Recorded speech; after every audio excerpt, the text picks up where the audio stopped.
P0420. This is one of those codes that show up and suddenly make your week a little worse. You're driving along, check engine light comes on, and now you're mentally tallying up all your bank account's future losses. It's always the same story. P0420 means catalyst system efficiency below threshold. Basically, whatever is happening in your catalytic converter is not happening hard enough. I'm talking about a 90% efficiency expectation, and your car is missing the mark. Here's the pain point. This code is so vague, you don't even know where to begin. It could be your catalytic converter itself, sure, but it could be the O2 sensors, or even an exhaust leak throwing off the readings. Step 1. Always check for obvious exhaust leaks first. The sensors measure gases before and after the catalytic converter, and a leak can totally ruin those readings. I once spent 3 hours chasing a code that was fixed with a $12 clamp. If there's no leak, the next move is to look at your oxygen sensors. There's usually one before and one after your converter. If the post-cat sensor's mimicking the pre-cat, bad news. The cat barely works, or the sensor is lying to you. Pro tip here, scan the live data with a code reader. You want a zigzag pattern pre-cat and a flat line post-cat.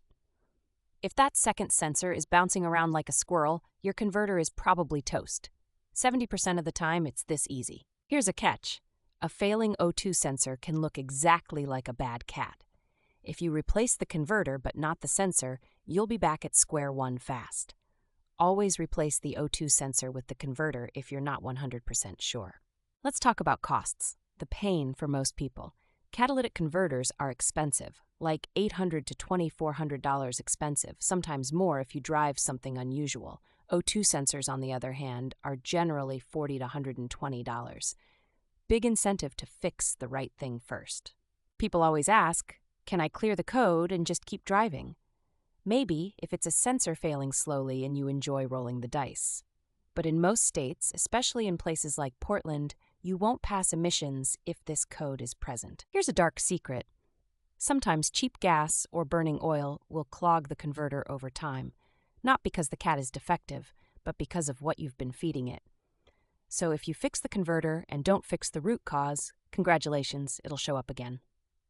If you're a DIY person, you can check the temperature difference across your converter with an infrared thermometer. If there's barely any temperature increase, the reactions inside aren't happening. Actual chemical science happening right under your floorboard, and now you notice. Left unchecked, a bad cat can affect your gas mileage by about 10 to 15%. Think about that over a year, and then ask yourself if ignoring that light is worth paying more at the pump every week. If you get P0420, you're not alone. It's one of the top 5 codes in America. But if you follow a step-by-step plan, leaks, sensors, then cat, you'll save yourself at least a couple $100 and 5 stress headaches.